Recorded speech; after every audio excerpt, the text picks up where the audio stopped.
Okay, everybody. Here we are. Hello? We need to finish up this page here, and then we'll get into that vocabulary I was talking about, focus and directrix and stuff like that. So I want to finish this little fill-in-the-blank stuff on page 19 and maybe do one of these questions here. And then, like I said, we'll get into the new stuff. All right, so we're talking about the vertex form here of a parabola. Says here now, we'll do the question underneath the y-intercept question. If your a value is greater than 0, all right, meaning your leading coefficient, all right, your leading coefficient positive, the graph will open how?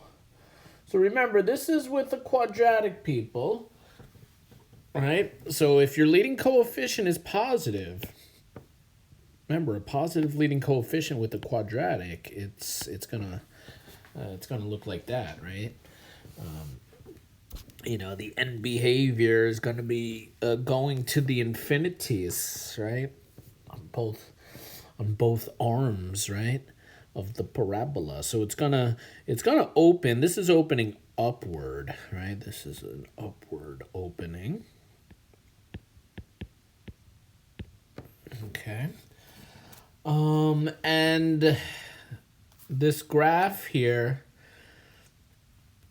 All right, this graph is going to have a minimum or a maximum. Now, if it's going to open upward, this right here, right, that bottommost point, is that's a minimum, right? That's going to have a min. And it says here, if your leading coefficient, your a value, is going to be negative, the parabola, right, will look something like that, right? If you have a quadratic here with a negative leading coefficient, it's going to open. It's going to open downward, right?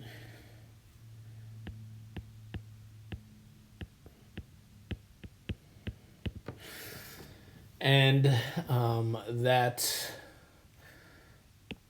Here, if it opens downward, this is going to have the topmost point, right? The topmost point there is going to be it's going to be a maximum, right? It's going to be a max.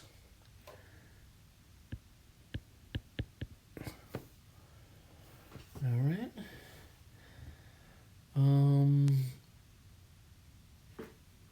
Okay, so let's do one of these questions. Write each of the following in vertex form. Name the vertex, axis of symmetry, direction of the opening. All right, so we've sort of done this here, but let me do one with a negative leading coefficient. Like number 6 looks good.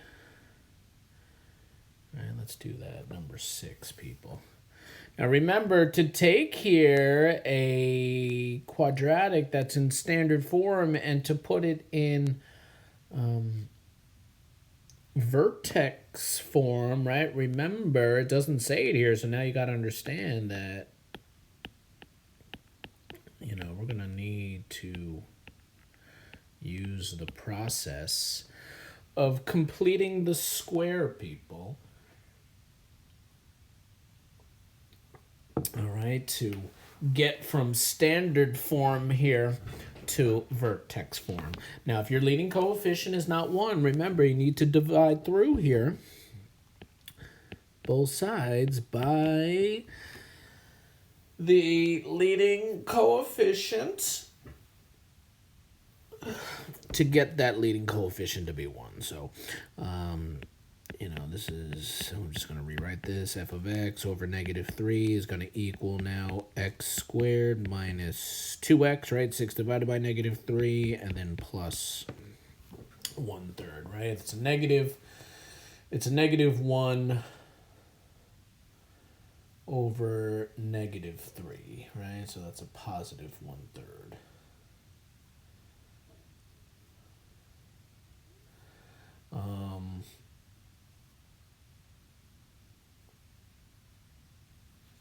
And now, here we go. We'll move the non-x term here over to the other side.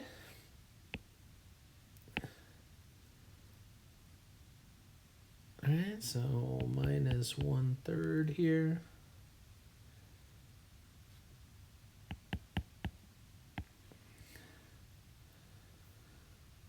I'll bring it down here. So that's going to be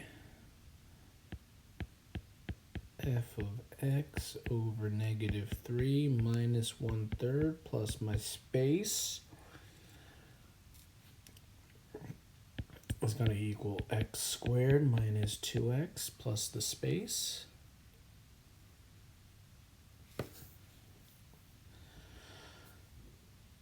We'll take half of the b coefficient, square it, share it to both sides.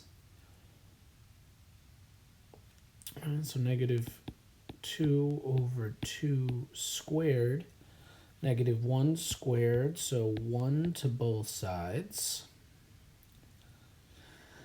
We will rewrite this now. X squared minus 2x plus 1 is x minus 1, right? Quantity squared. X minus 1 times x minus 1 is x minus 1 quantity squared. And let me clean up here the left side. -1/3 plus 1.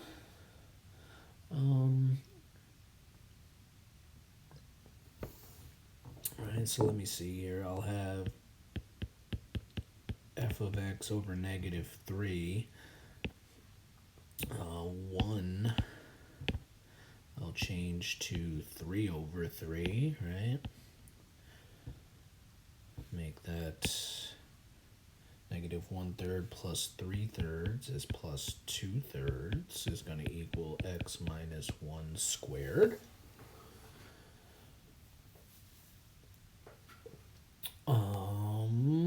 Let's see, now we'll isolate for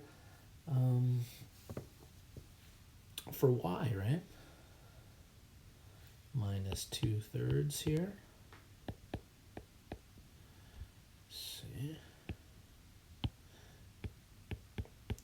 F of x over -3 equals x minus 1 squared minus 2/3. And then we'll clear out, right, that denominator of -3 by multiplying all the terms, multiplying here. All right, all the terms by -3.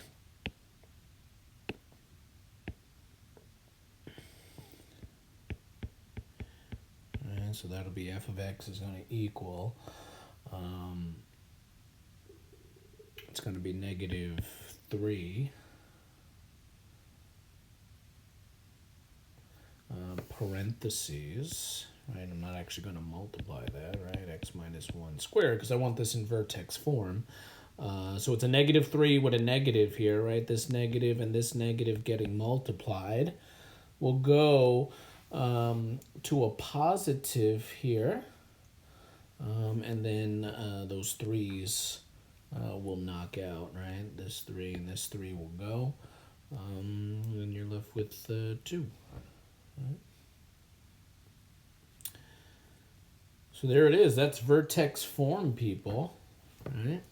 That's the vertex form. And now they want us to identify the vertex. Remember, it's HK. Right, HK here, x minus h squared, right?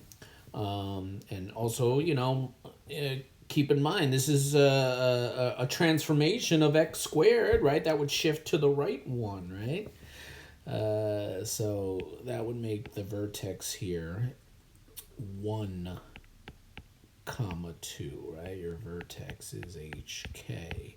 Your axis of symmetry is x equals h. Right, the line that cuts the parabola, right, in half there would be x equals 1, right? X equals 1.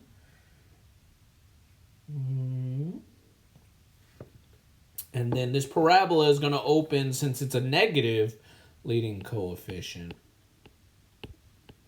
This is going to open downward, or open down.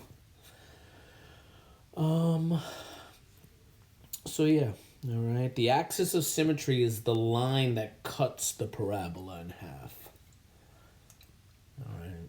So it's going to go through the vertex, right? If you're going to cut the parabola in half, it's going to go through the vertex. Okay. All right, so there you go, people. All right, let's see now. Where do I want to go next? I think here. Maybe page 25, maybe? Yeah, I guess so. Now, I don't know if you guys do this topic anymore. It's not like you need to know it for this, but I'm just, I don't know. Do you guys, I don't know if you remember. It used to be taught in geometry. I don't know if it's still in the course or not. Something called locus. I don't think they do that anymore in geometry.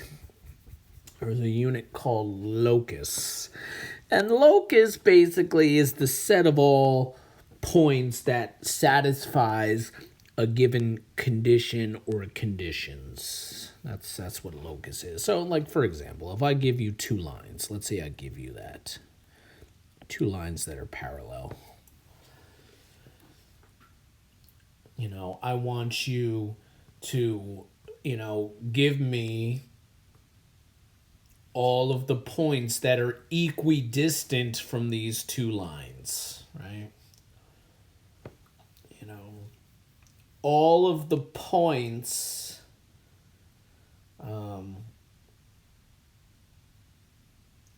that are equidistant from these 2 lines would be a line in the middle, wouldn't it? And that's your locus. The set of all points that satisfies that condition, given 2 parallel lines, and getting all the points that are equidistant from those 2 parallel lines would be that line in the middle. That's your locus. Once again, it's not like you really need to know locus for what I'm about to do next. I'm just introducing it. That's all. All right, so let's go down to number 2. All right, number 2 here. Draw the parabola with the given focus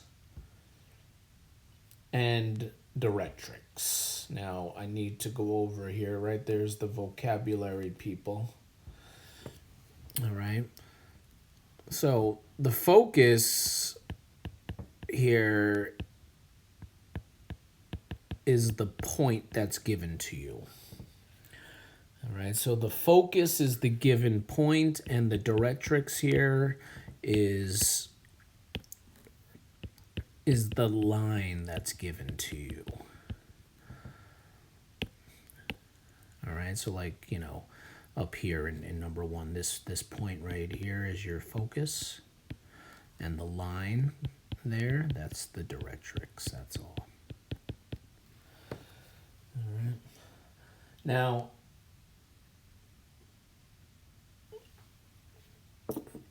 what we're going to do here, I'm going to tweak the directions a little bit. Number 2, right, we have the focus. We have the point that's given to us, the focus. We have the line. That's the directrix. All right, what I want to do is draw. It says, draw the parabola. I'm going to add on to this.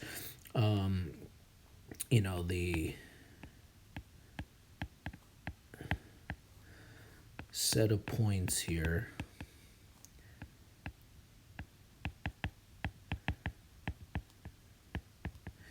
equidistant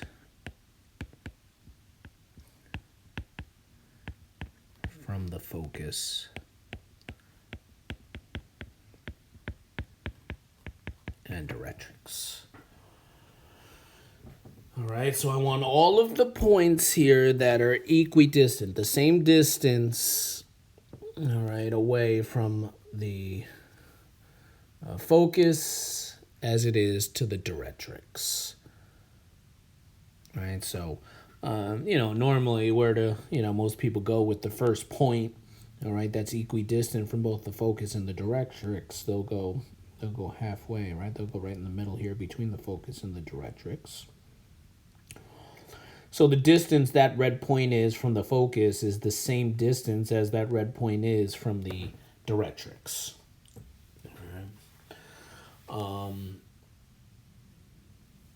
Now there's other points here, right? There's other points here, as well, that are the same distance, and I'm just ballparking this, but like right here. Right, that point right there, that distance from this point to the line is the same distance as it is from that red point to the focus, to the black point. Right? So, all of these points here, they don't have to be the same distance for all of these red points. And what I mean by that is, let's say this distance here is like, 2 inches, right? 2 and 2, and like, this point here, we're not looking for 2 inches throughout, as long as it's the same distance, if this is like, 4 and 4, right? It's equidistant. It's the same distance. So it doesn't have to be that same number throughout when I'm looking for, 2s, or 4s throughout. As long as it's the same distance to the black line and the black point, then, that's what we're looking for. That's my point. All right. So like, hold on, I gotta redraw that. So like over here, like this point, right? That distance from here to the red point, and then from the red point to the line, is the same. So all these points here is the locus, right? What forms. Like this point as well, right? The distance from there to there, right? Equidistant, and remember, this is not drawn to scale here. I'm ballparking this. This point also, right? This distance and that distance, right? Equidistant is the same. So you can see what's starting to form here. I know it said it in the directions, but, I wanted to talk about it a little more, right? This point here, right? That distance and that distance is the same. It's equidistant. So you can see here a parabola is forming, and that's my point. All right. So, what I'll end off here for today is that the set of all points that are equidistant from a given point called the focus and a given line called the directrix is a parabola. The locus is the points that form, and the points that form here is a parabola, people. All right. So, there's a little bit with the